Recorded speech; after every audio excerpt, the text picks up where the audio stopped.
Good evening, good afternoon, good morning, or whenever you happen to be listening to this. Welcome to the Film Realist Podcast, the film and TV podcast from a complete nobody that is hopefully for somebody. I am the host of this show, Kyle Naranya. This is a jam-packed episode where I will be reviewing the last of the 60th anniversary Doctor Who specials, this one titled The Giggle, as well as The Boy and the Heron, as well as Godzilla Minus One. Unlike typical episodes, these episodes will not include non-spoiler sections just because there is so much to cover. I want to get through everything and I want to give my full-fledged thoughts. So there's no spoilers. You've been warned right now. The first thing I am going to talk about is The Giggle, the last of the Doctor Who specials. Let's go.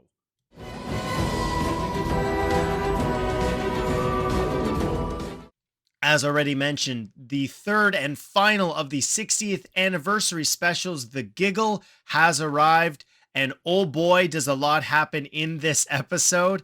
Starting off with at the beginning, I absolutely loved Neil Patrick Harris as the toy maker. As I've stated, I believe in last week's episode, I have not watched almost any of the classic Doctor Who, and given the fact that this character only appeared in one episode, to my knowledge, of the classic series, I believe season 3 with William Hartnell, I had almost no idea what to expect. And I can absolutely see why Russell T Davies wanted Neil Patrick Harris for this role. He is absolutely chewing up the scenery, but at the same time, while it is slightly comical, we do also get some menace as well as humor from this character.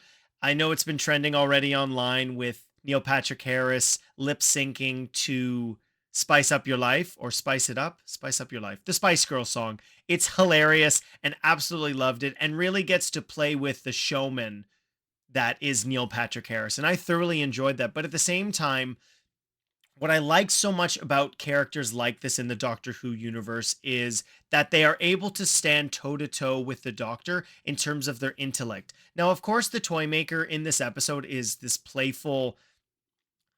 I almost want to describe him, if you're a DC fan, as something like Mr. Mitzius Spitlick, which was quite famously voiced by Gilbert Gottfried in Superman the Animated Series, but an extra dimensional being who can do anything.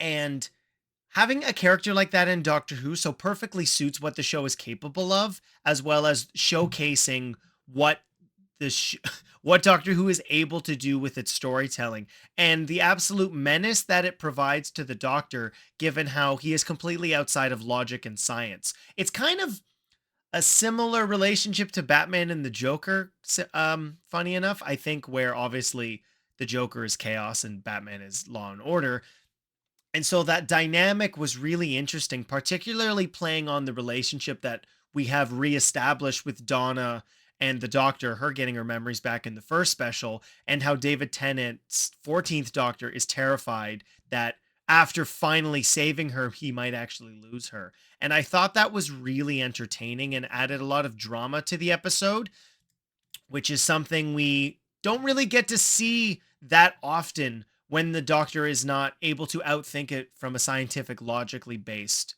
solution, and that he has to outplay the toy maker. And I do like the fact that we actually see the Doctor lose in the beginning. It adds this level of tension. How is he going to get out of the episode? And of course, knowing that this is the 60th anniversary, that it is coming to an end, we know that Shuti Gatwa is eventually going to show up. And I'm not going to get there yet because I know there's been a lot of conversation about the regeneration, particularly seeing David Tennant's Doctor regenerate for a second time. The first time we've ever actually seen the same actor go through a regeneration. Ironically enough, we've seen that somewhat from David Tennant before. We had him regenerate his hand in his Christmas Invasion, his first Christmas special, as well as using his regeneration energy to flow it into the hand that ultimately was I guess, the creation of the meta crisis, which obviously connected to Donna. If you're listening to this, you know that, but regardless, we have seen other doctors deal with regeneration energy. I enjoyed Peter Capaldi's quite similarly to David Tennant's at the end of time, trying to hold off regenerating and then ultimately coming to. And then we got Jodie Whittaker. I do think that this episode as a whole sort of addressed what my concerns were going into the specials collectively, which was that while yes, we don't really get to see a substantial amount of member berries, which I like, when Doctor Who is able to reference itself smartly and actually use it as elements to play within the story, I think that's when it's at its best. It's one of the reasons I really liked Day of the Doctor. And Russell T Davies did manage to, in all three of these specials, provide, I think, a phenomenal reflection of the show over its 60 years, while at the same time, similar to Day of the Doctor, play with particularly the history in the modern era. And I really am grateful for that, particularly being a fan of the modern era of Doctor Who in general. My one of my favorite scenes going back to Neil Patrick Harris's Toymaker is where we got to see him quite literally be a puppet master for human-sized puppets, which was quite terrifying. And an element of Doctor Who that I absolutely love is that balance of creepy and out of the norm paranormal elements when we had two different human puppets as well as having the actual marionettes along through the episode as well. But getting to see a history of the companions, and Donna, up until Rose and Martha, was only aware of those two companions in general, but as well as having Mel and the history of all the other companions being presented right in front of Donna, and the Doctor trying to justify the conclusion to their stories, I thought was quite gripping. As well as, again, we are not avoiding the flux. Now, it's not necessarily addressed how the Toymaker was involved with the Doctor's history, given the fact that he is this sort of extra dimensional or celestial, as it's referenced to in the show, that he may have been involved potentially with the Timeless Child to some degree. But again, one of the things I appreciate most is we're not wiping things from the canon. Just because they were elements that you didn't necessarily like, we are going to maintain the history of the character, because it would be unfair to somebody who worked on the show previously to erase their contributions. Even with, as I spoke with Tom last episode, they may not be elements that you liked, especially. Now, I've talked around it. I might as well address it now. We are given with David Tennant's regeneration in this episode, something that we had never seen before. And it's an element of Doctor Who that I guess has been teased in Tales of the TARDIS, which I haven't necessarily watched yet. I may now, given the fact that they might be contributing factors to what we do see. And that is of the bi-generation, which is the 14th Doctor, for lack of a better description, births the 15th with Ncuti Gatwa. And this is probably the longest we've had for a Doctor's debut outside, at least in the modern era. I believe that to be the case. And I've been going back and forth on this quite a bit. Initially, I was not a fan, given the finality of a regeneration and truly getting to say goodbye to a Doctor.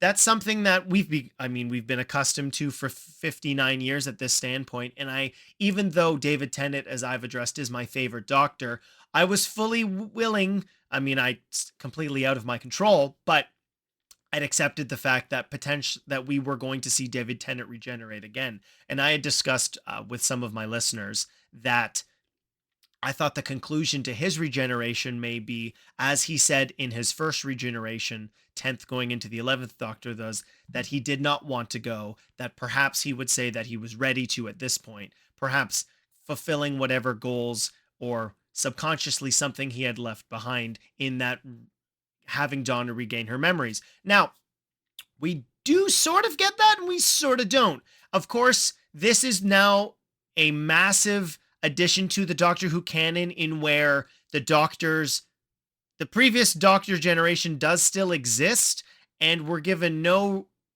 actual the details provided just say that there are now just two Doctors. And initially that did bother me to some degree, but as I've sort of had more time to think about it, I actually don't think bi-generation changes anything outside of the fact that in the current time frame of 2023, there are two Doctors living in the present. Because the way that I've thought about it is, even if, and Russell T Davies did mention this on the BBC iPlayer commentary for the Giggle, that in his mind every single doctor has now bi-generated, which would explain for previous doctors aging when they've reappeared. Peter Davidson, of course, appeared in a Children of Need special with his son-in-law David Tennant, and so there's an explanation as to why he looks older for that, as well as why we have older doctors with Sylvester McCoy and Colin Baker and Peter Davison in Tales in the TARDIS. And I really did struggle with that, as I mentioned, but I think the conclusion that I've come to, and the reason I think it makes the most sense and why it doesn't actually break the canon in any way, is that the Doctor as a character in general travels throughout space and time. And of course, we've seen multiple instances where they have interacted in their own timeline. They're not supposed to affect anything in their own lives, even with, I guess, an additional, at this point, would be 13 more doctors being imbued into the universe. The only real difference is who the companions or stayed with in their relationship. Their overall timeline is not affected, and the way that Russell T Davies has talked about it with multiple timelines is especially interesting, given how Doctor Who, even up until Wild Blue Yonder, dealt with somewhat linear timelines. But the idea that the Doctor, every single generation, to some degree, continues to live out a life as that version, doesn't necessarily run into the same problems that you could perhaps explain in something like the MCU universe or the DC universe, which is, why isn't the Justice League always involved and why isn't the Avengers always involved? The Doctor actively avoids his own history. And so, yes, we now have potentially more doctors throughout time and space. They're not necessarily going to interact with each other. Now, it's something I suggested when I was having a conversation off of social media, which is, this does allow for the opportunity to potentially, in every couple years, have a multi-doctor story similar to the Avengers, which would be really cool. You could explain why Matt Smith, I know Peter Capaldi has said he doesn't want to return, but could, as well as Jodie Whittaker, and that would be really fun to actually get to see a different multi-doctor story. Now, of course, I was somebody who was complaining about the lack of multi-doctors, and the fact that we get to see Ncuti Gatwa be in scenes and interact with David Tennant. I thought he immediately steps into the role. I really like the version of the Doctor we've seen in the very minimal stuff we've seen from him, but he is absolutely the Doctor, and I can't wait to see what we get from him in the Christmas episode just in a couple weeks, which is especially exciting. And I'm okay with, obviously we are gonna have to live with it, but the bi-generational thing for me, it's fine. Again, it is a massive change from the current continuity. Up until this point, we'd never heard of it, but Doctor Who, especially in the more recent years, has continually added stuff retroactively, retconning, another expression of that, into the canon to continue to explore what is possible within the show's rules and history. And it also does explain to some degree why we could have more stories with other doctors and potential spin-offs. I don't necessarily think it's going to take away from Ncuti Gatwa. As Russell T Davies says in the commentary, he is the Doctor moving forward. From a narrative standpoint, I really do like the fact that David Tennant being the stand-in for the 60 years of Doctor Who history, that after everything he's been through, particularly the last 15 years in our time, since his encounter with Donna in the beginning, that this Doctor has finally earned his rest. He deserves to retire. And in that, he finally gets to be a part of a family. I found that as a really sweet sentiment. Ironically, given the fact that when we met the Doctor in the very beginning of season 1 with William Hartnell, he did have a daughter. So the Doctor has had a family and to some degree was always running from something. And the fact that he's finally decided to run to something, I think that's really special. It is a little heartbreaking that we don't get to see Wilfred Mott in the family around the table. And other than that, I actually really enjoy. not other than that. It's a nitpick, and unfortunately, it was due to the fact that the actor had passed away prior to that episode's filming. As a whole, I'm really glad of from what we got. This is a terrible sentence. I apologize, but I'm also fighting through a cold. But as a whole, this 60th anniversary gave me everything I was hoping we would get for. We got a multi-doctor story. We got a wide variety of episodes that offered very different tones and different challenges for the Doctor. And while, of course, to some degree, it was still focused on the Doctor Who Series 4 version with David Tennant and Donna Noble, but it also really did embrace the 18-year history of modern Doctor Who and paying respect to the previous 50 at the same time. And there are episodes that I'm really looking forward to revisiting. I haven't had a chance to rewatch The Giggle yet in time of recording, but I'm really looking forward to watching them. And Ncuti Gatwa's Doctor is somebody I'm very much looking forward to. BBC, you just got to let me know when I can pre-order another sonic screwdriver. I was really hoping that the 14th Doctor sonic screwdriver was going to get handed off, similar to the way that Matt Smith's sonic screwdriver initially was handed off to Peter Capaldi. But nevertheless, I think Doctor Who in Russell T Davies' hand is very exciting, and I could not be more excited to see what we do with it moving forward. Clearly, the budgets have affected the kind of scale we're getting from the show, but at the same time, it still manages to be these personal stories about two people, sometimes more, traveling throughout the cosmos, and being an awesome reflection for the wide variety of representation we have now. I would be remiss without mentioning the fact that we do get to see Rose Noble again, and there's a tease that she's had an adventure with the 14th Doctor, but also, for the first time in history, the TARDIS is now wheelchair accessible. And that might sound like something minimal for people who are capable of stepping over the step into the TARDIS, but making it somewhere that is accessible for someone who may have mobility dilemmas, I think that it's an amazing thing to have been added to the show. And the fact that we also had a character in a wheelchair throughout these specials, it's something that moving forward, as you can tell with the actress, it's changed the TARDIS's history for the better. And I'm super excited. I've thoroughly enjoyed what we've had from these three specials. If you haven't heard what I thought of, what was the first one called? Oh my goodness. The Star Beast and Wild Blue Yonder, you can listen to those two previous reviews. They're posted already. Let me know what you thought of the specials as a whole on social media, to my personal or any of the podcast platforms. That will do it for my review of The Giggle. Let's move on to the second of the three reviews for this episode, which is Miyazaki's latest, potentially last film, The Boy and the Heron. Save me, my door! The Boy and the Heron was, of course, directed by Miyazaki, somebody who is I would say is absolutely on the Mount Rushmore of creators when it comes to animated film features. One of my favorite films out of his catalog has to be Spirited Away, but also, I always want to mess this one up. Is it My Friend Totoro or My Neighbor Totoro?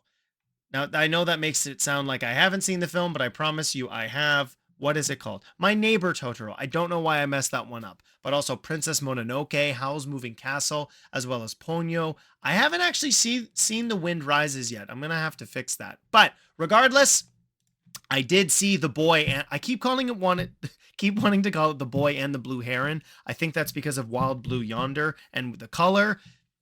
I was very lucky that the screening that for the film that I did see was the Japanese audio with English subtitles. It's ironic that two of the films in this review are both Japanese, Japanese, it wouldn't be a dub. It's the Japanese audio with English subtitles. There is, of course, an English dub for this that I believe is available starting this week, date of release. So there are two options for you to see the film. Typically, that's how I have seen the films with the English language, so I was really looking forward to seeing an English language of this film. There is always a depth of themes and storytelling when you watch a Miyazaki film. And similar to when I watched Spirited Away for the first time, there's so much to think about that you don't necessarily know what the film is trying to say. And I'm still sure that I haven't figured out exactly what The Blue Heron is about. I think I figured out the simplest form of what the story is and what the message is. And I'm sure there's going to be things that I missed, but it's been a very busy content viewing weekend for me, as well as my dad's 60th birthday. Shout out to David. He just turned 60 this past weekend. And so, in doing so, I'm going to mainly be able to talk about what I enjoyed about the film. There are definitely themes that I'm going to have missed, but I'm looking forward to multiple viewings where I can really dive into the film as a whole. I don't think it's my personal favorite, nor do I think it's the best, but what is always captivating in these films, particularly seeing them on the big screen, is how these films look, the depth of animation, as well as all the different techniques used. Again, we are in full spoilers for all of these reviews, and so the film takes place near the end of World War II. Ironic, again, given what I'm going to be reviewing in this to end this episode. But I'm before I move forward, I'm going to apologize with if I mispronunciate any of the names. Japanese is not a language I do speak, so if I have mispronounced any of the names, apologies. So we are introduced to Mahito, whose mother passes away to this horrible fire in a hospital, and as a result, we do get to see him, we see him move to a rural community where his father has remarried, who happens to be his sister, his wife's younger sister. What Miyazaki and the artists behind these films do that nobody else does is the depth of emotion presented into every single frame. The animation techniques are unlike anything you're going to see in Western animation, whether that comes to individual moments or the way that characters are designed or the way that they move in general. If you watch a lot of anime or Japanese based, or it could be even Asian based animation to begin with, there's such a different level of detail and technique used that you just don't see over here. Unfortunately, it seems to be a constant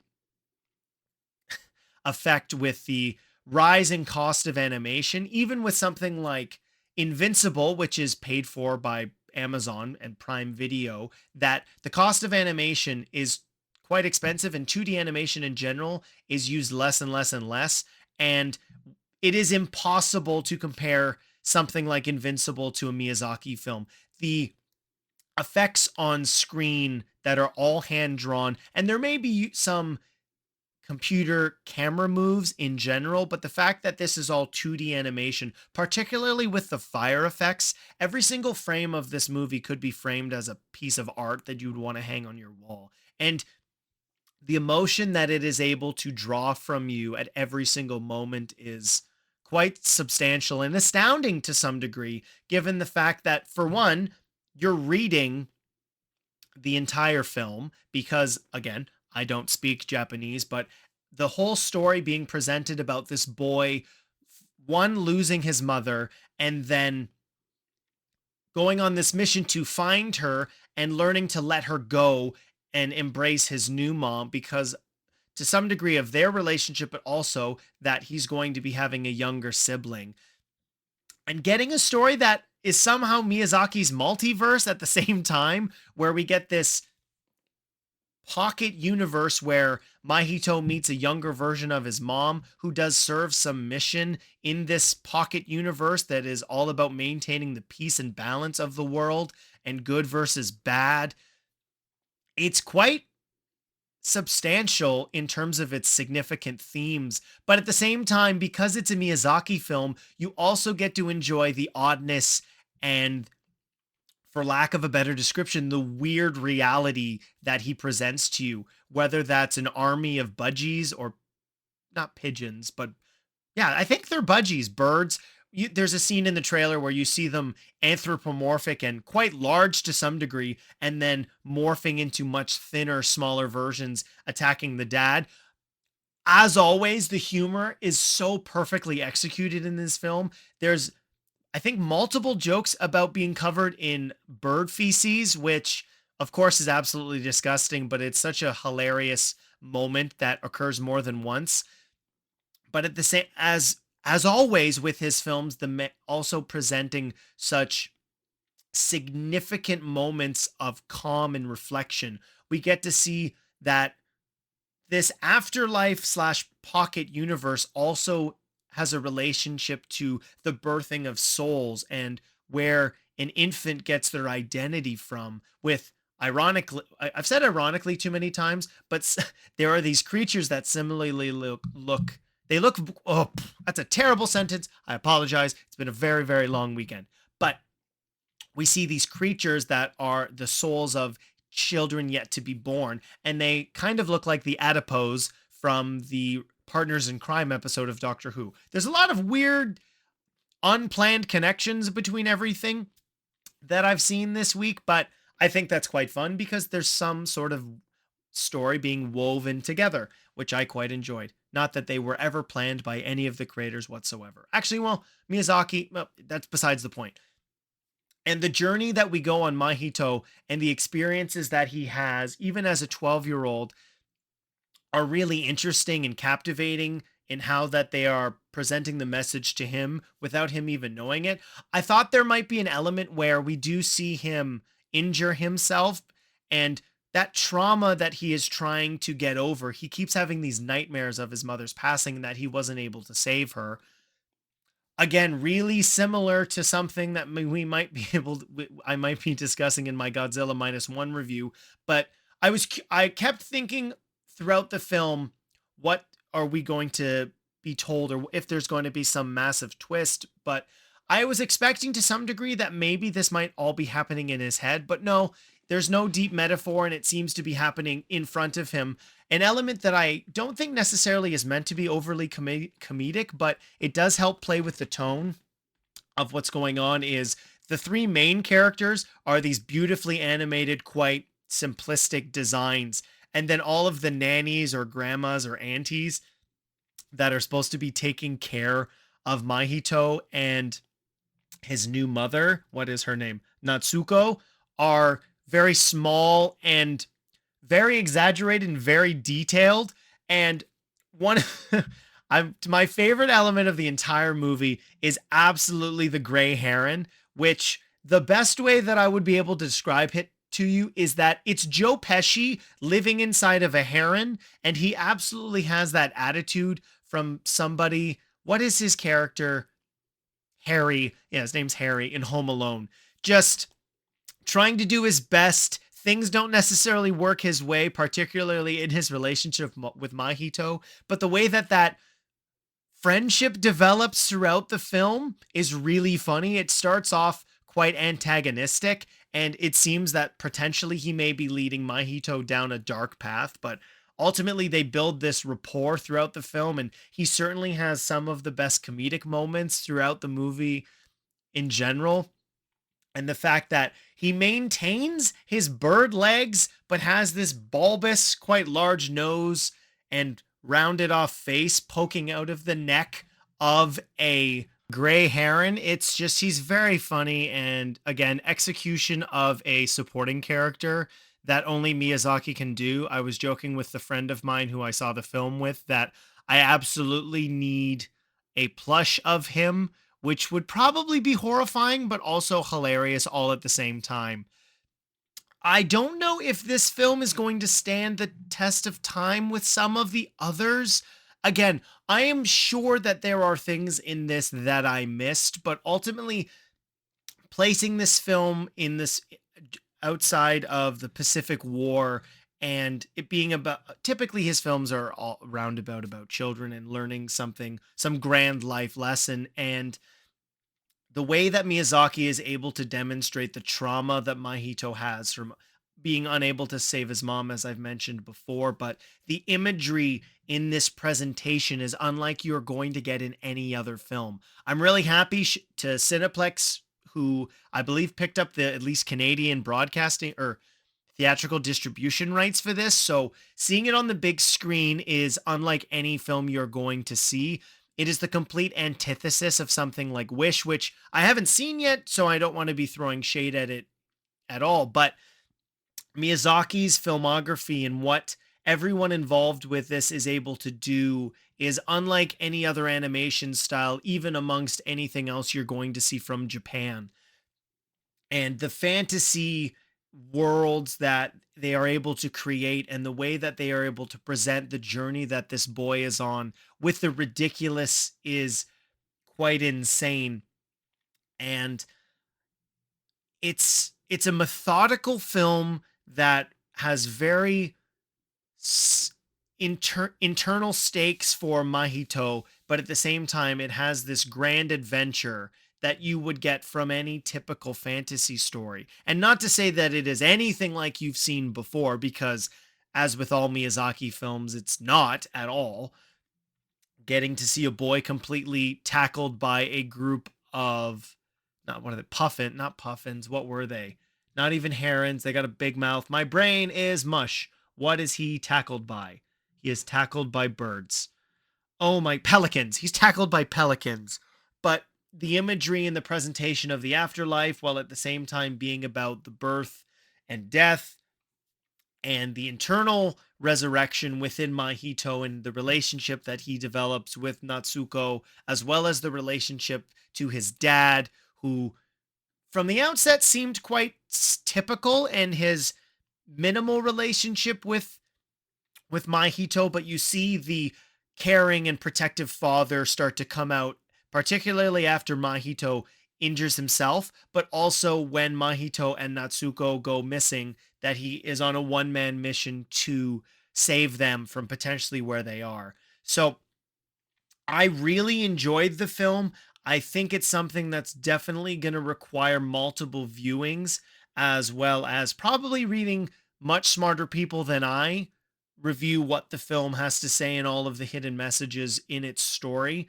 But if you enjoy Japanese animation, and in particular Miyazaki, I think this is certainly a film you should check out. It's worthwhile on the big screen. I know this has become a debate amongst a lot of people as to whether or not its animation is a film style. It's not even to be argued that animation is a film style. Multiple films have been nominated for Best Picture at the Academy Awards. Not that that's the be all and end all, but a film like this, as well as something like Across the Spider-Verse, deserve, in my opinion, you to see them in theaters more so than some other Oscar baity films. Not going to name anything in particular, but in general, this is an art form that I hopefully we get to see more. It's been rumored that it might be Miyazaki's last film. I hope that's not the case.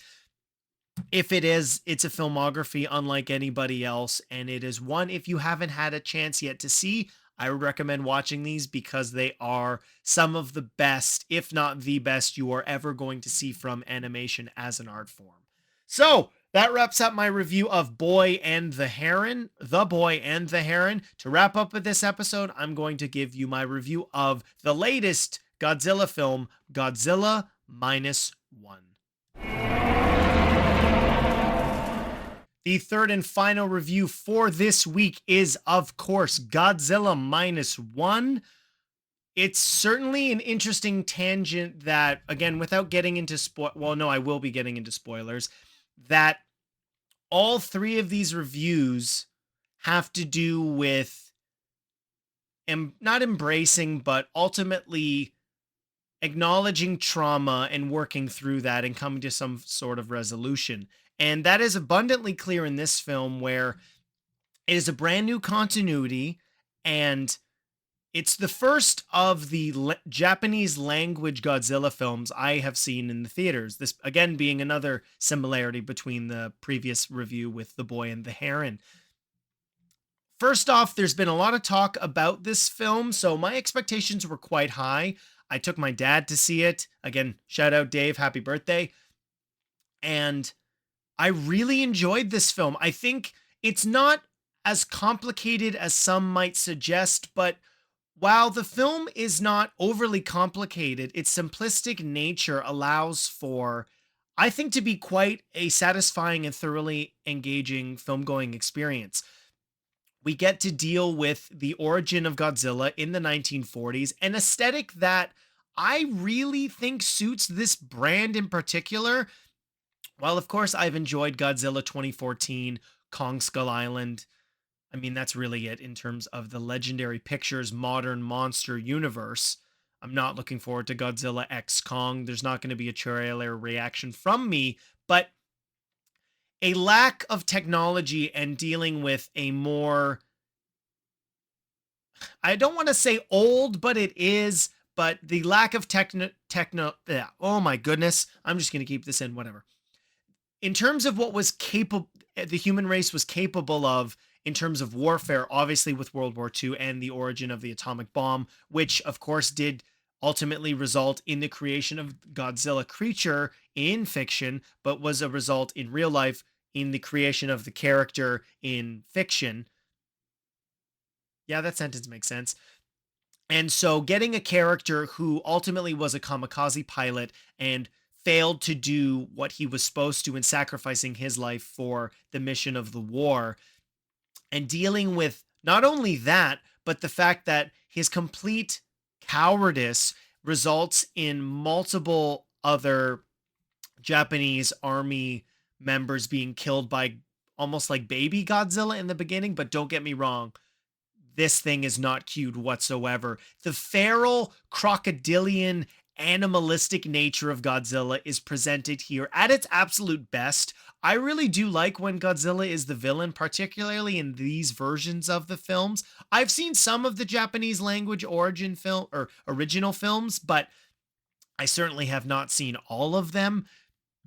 And one of the elements that was abundantly clear, particularly in the middle of the film, is how they really play with the terror of Godzilla. We get to see dead fish rising from the ocean, a sign that Godzilla is around. I only imagine how many fish it would take to feed him. It probably would be a lot. He's massive, particularly near the end of the film. The design in general has this very almost angry looking spine across all the way from his tail up through his back, and adds that shark fin nature when he is swimming through, or he or they or she, not actually sure, but swimming through the ocean. And we get several scenes with, what is the name of the pilot? Shikishima, who is the kamikaze pilot, and he's the protagonist throughout the film. But what I liked most about the characters in the film, there's not a lot. Typically, the human drama is an area.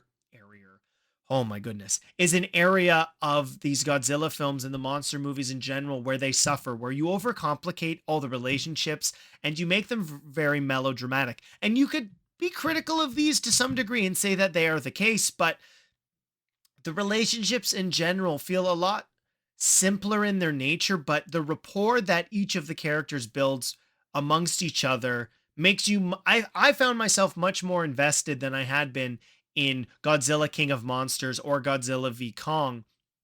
And so when with Shikishima building this relationship with Noriko, a woman who has this baby that was not hers, and they build this, what's the word I'm looking for? It's platonic, but ultimately grows into being something more.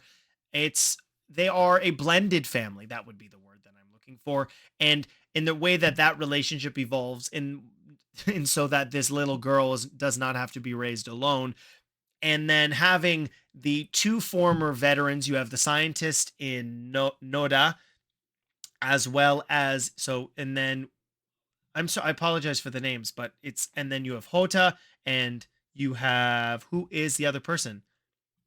Mizushima.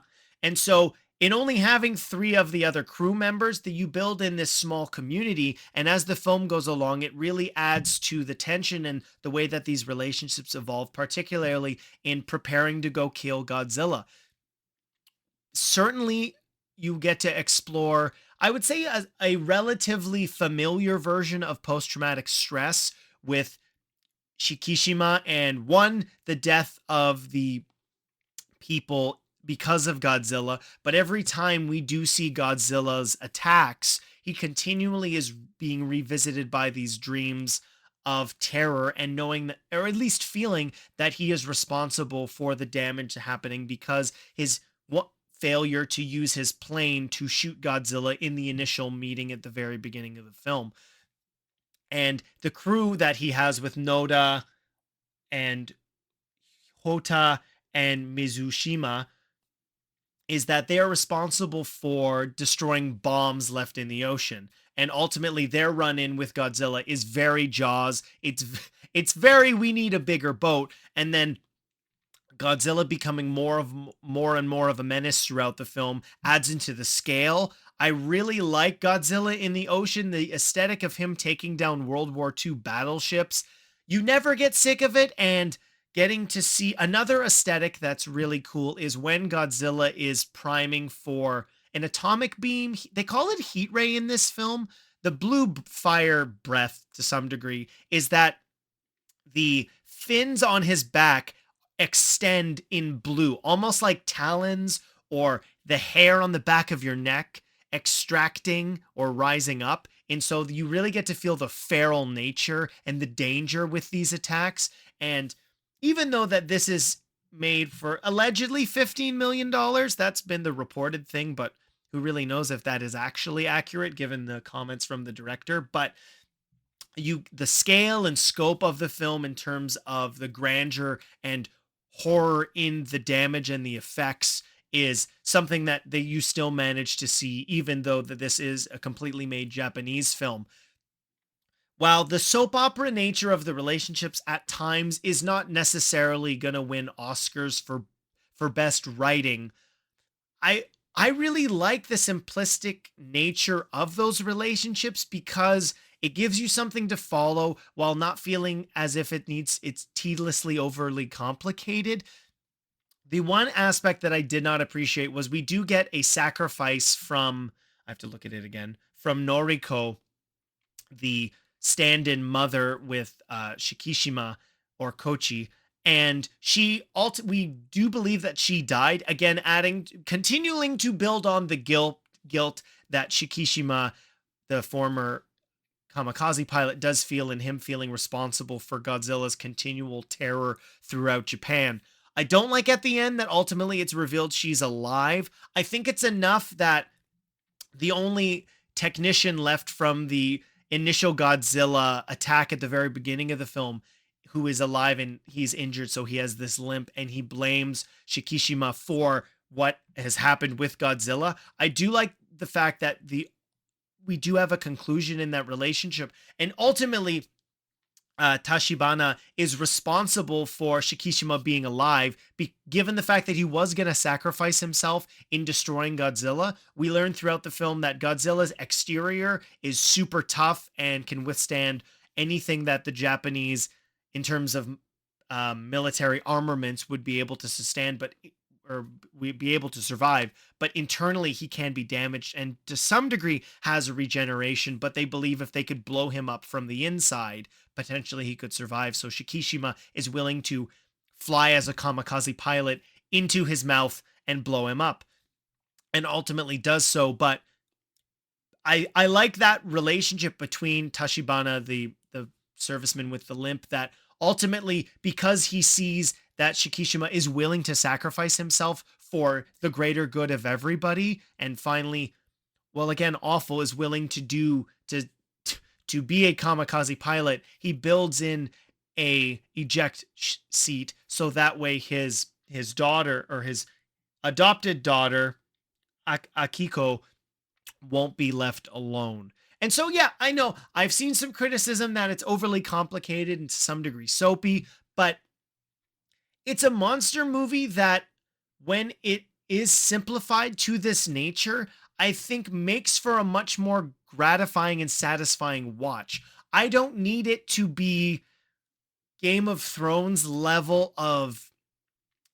backstabbing or back and forth, or somebody wanting to be responsible for the death of Godzilla. You have a group of people facing insurmountable odds with this giant monster who I like the way that he moves. Also, he's not overly fast, and it does look as if you CGI'd somebody inside a rubber suit, which I really appreciate. Godzilla as a menace, as always, is something that is super fun and entertaining to watch. And the terror that he is able to instill with the horrible acts of violence that he continues to do, particularly, again, as I appreciated earlier, with the battleships in the ocean.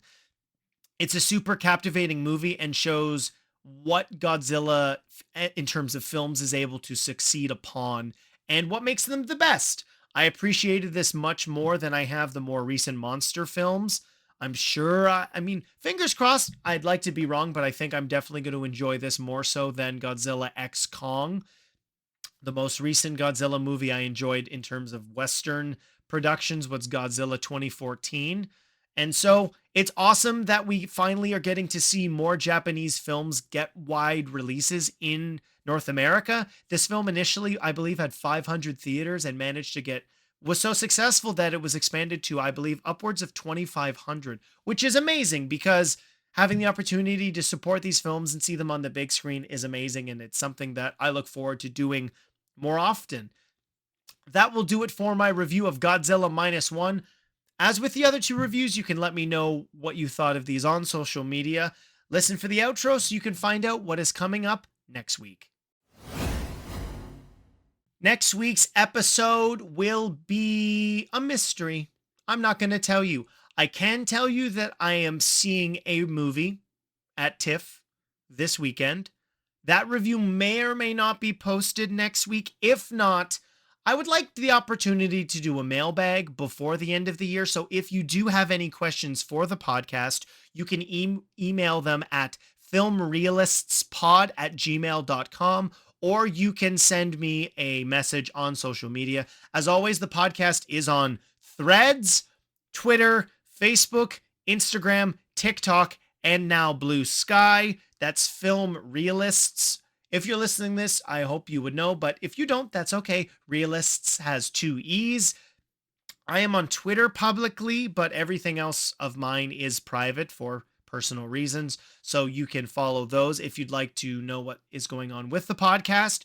Please answer any questions I have posted online. If you would like a shout out, each episode on Spotify does have a question embedded. The most recent one was, what is your favorite Doctor Who special? Stephanie answered with The Doctor, the Ward, or The Widow, and The Wardrobe. That is a very, very good one. I think mine would have to be tied between, I would say my personal favorite right now, I know it's not a popular one, is The Christmas Carol with Matt Smith. That's my personal favorite as of now. I believe that is the most recent question answered on Spotify. So if you would like to have your answer read out loud and responded to, you can listen to the podcast there. Please leave a 5-star review on the podcast platform you are listening on, as it helps spread the show throughout the analytics and whatnot. If you have a film listening friend who you think might enjoy the show, share it with them. As always, I am Kyle Naranya, the Film Realist. I hope you enjoyed this episode of the podcast, and I hope to see you on the next one.